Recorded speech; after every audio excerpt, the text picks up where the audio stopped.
जोहार, जय मूल्यवासी। मैं रविंद्रा ने और आप देख रहे हैं एमएन टीवी। बुंदेले हरबोलों के मुंह हमने सुनी कहानी थी, खूब लड़ी मर्दानी वह तो झांसी वाली रानी थी। यह सुभद्रा कुमारी चौहान का महाकाव्य रानी लक्ष्मीबाई के गुणगान करने के लिए लिखा था, जो इसके हम शक्ल झलकारी बाई का वास्तविक गुणगान है। झलकारी एक ऐसा मूल्यवासी बहुजन समाज की महानायिका का पात्र है जो इतिहास के पन्नों में दबाया गया है।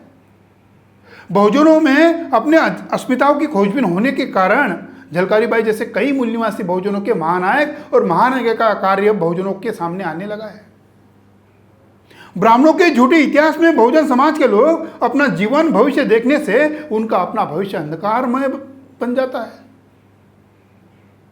डॉक्टर बाबा साहब अम्बेडकर कहते हैं, किसी व्यक्ति की हत्या करना है तो तीर, तलवार और बंदूक से हत्या कर सकते हैं, मगर किसी समाज की हत्या करना है तो उनके इतिहास को मिटाया जा सकता है, उसका विकृतीकरण किया जा सकता है। फिर भी उस समाज का इतिहास मिटते नहीं मिटता तो उसका ब्राह्मणीकरण किया जाता है। ब्राह्मणी इतिहासकार झांसी की जो रानी लक्ष्मीबाई थी उसका आधा अधूरा इतिहास सामने लेते हैं। झांसी के रानी का इतिहास बताते हैं, मगर झांसी का राजा कौन था इसका इतिहास छिपाना चाहते हैं। झांसी का राजा गंगाधर पंत था, वे वास्तव में अर्धनारीश्वर था, इसीलिए तो रानी लक्ष्मीबाई को बच्चे को दत्तक लेना पड़ा। संस्थान के श्रेष्ठ मंत्री और व्यक्ति गंगाधर पंत को राजा इसलिए नहीं मानते थे, राजा का दर्जा भी नहीं देते थे। रानी लक्ष्मीबाई वास्तव में महाराष्ट्र के जलगांव जिले के पारोला गांव में रहने वाली थी। नाना पेशवा मनु को यानी लक्ष्मीबाई को झांसी लेकर गए, उसकी शादी गंगाधर पंत से करवाई।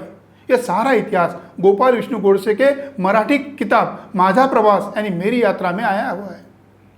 बहुजन समाज के महापुरुषों को अपना इतिहास निर्माण करने के लिए संपूर्ण जीवन व्यतीत करना पड़ता है। बहुत सारे बहुजन समाज के महापुरुष और महानायिका उनके निर्वाण के बाद कई सालों के बाद उनका इतिहास दुनिया के सामने आने लगता है। इस दबे कुचले पन्नों में कोरी जाति की झलकारी बाई का शौर्य और पराक्रम से भरपूर इतिहास मिलता है। झलकारी की शौर्यता की कहानी बचपन से मिलती है। विवाह को पहले घर में जलाऊ लकड़ी ईंधन लाने जंगल में कुल्हाड़ी लेकर जाती थी, तो एक दिन क्या हुआ कि एक बाघ ने उसे झलकारी पर हमला कर दिया। उससे बचने के लिए उस बाघ से झलकारी भिड़ गई और अपने पास की कुल्हाड़ी से उस बाघ को मौत के घाट उतार दिया। झलकारी के द्वारा बाघ मारने की खबर रानी लक्ष्मीबाई तक पहुंच गई। झलकारी का उसके बस्ती के साथ साथ दूर दूर तक सम्मान बढ़ा। उस सम्मान से झलकारी बाई का सम्मान बढ़ा तो झांसी के राजघराने अन्य सवर्णों के पेट में दर्द होने लगा। 28 साल की वो युवती दिखने में सुंदर थी, रानी लक्ष्मीबाई की हम शक्ल थी। घुड़सवारी करना, दौड़ते हुए घोड़े पर बैठना, तलवारबाजी करना, बंदूक चलाना, युद्ध की तैयारी जोर शोर से करना उसके जीवन का अंग बन गया था। उस समय शिक्षा के अवसर बहुजन समाज के पुरुषों को छोड़ो सभी जातियों के महिलाओं को शिक्षा के अधिकार बिल्कुल नहीं थे। तो झलकारी बाई पिता के कपड़े बुनने के जो जाति परंपरागत काम था उसमें मदद करती थी। ऐसी स्थिति में बच्चों को परंपरागत व्यवसाय में मदद करना ही पड़ता है। झलकारी बाई का विवाह पूरण नामक युवक से हुआ। वह भी पहलवान था, वह भी रानी लक्ष्मीबाई के सेना में सैनिक था। बड़े बड़े राजा महाराजा वो जर्मनी का तानाशाह हिटलर बाहरी व्यक्ति या शत्रु को मिलने जाता था तो अपने हम शक्ल को सामने करता था। उसी प्रकार झांसी की रानी लक्ष्मीबाई उसकी हम शक्ल झलकारी बाई को अंग्रेजों से मिलने के लिए भेजती थी। झलकारी बाई महाराष्ट्रीयन स्त्रियों का वेशभूषा धारण करके जनरल हिरोज से मिलने घोड़े पर जाती थी। अंग्रेजों ने पूरे भारत पर कब्जा करने के लिए संस्थानों को अपने कब्जे में लेना शुरू किया। जो संस्थान कब्जा देने में आसानी से नहीं देता है तो अंग्रेजों से युद्ध होना लाजमी था। झांसी की रानी लक्ष्मीबाई को मेरी झांसी नहीं दूंगी कहा था, मगर उसे समर्थन करने के लिए आस पड़ोस के राजा महाराजा उसके समर्थन में नहीं थे। जनता का समर्थन लेना उसके पास आखिरी विकल्प था। झांसी संस्थान के अंतर्गत पिछड़े और अछूतों का साथ लेने की योजना झलकारी बाई से मिलकर रानी लक्ष्मीबाई ने बनाई। झलकारी बाई बहुजन समाज से भी तो उसको बहुजन समाज से मान्यता थी और रानी लक्ष्मीबाई को साथ देने के लिए झांसी के परिसर के सभी बहुजन तैयार हो गए। रानी लक्ष्मीबाई ने अंग्रेजों को खदेड़ने के लिए और महिलाओं की एक फौज भी खड़ी की। उसकी कमांडर झलकारी बाई को किया।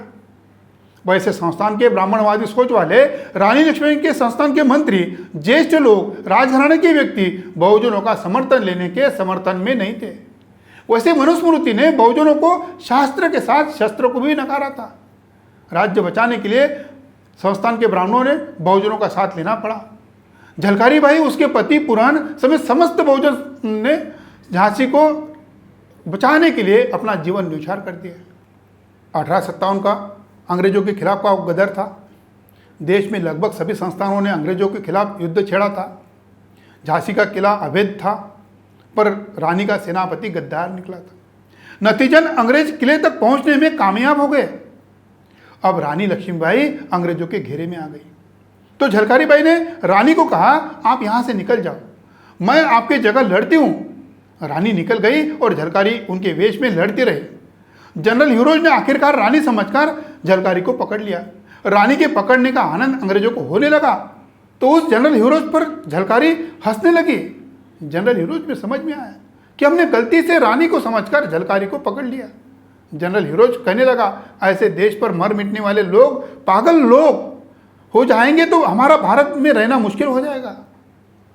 अंग्रेजों ने आखिरकार झलकारी बाई को तोप के मुंह से बांधकर उसके चिथड़े चिथड़े कर दिए और एक आज़ादी के संग्राम में शहीद झलकारी बाई 4 अप्रैल 1858 को उसका देहांत हुआ।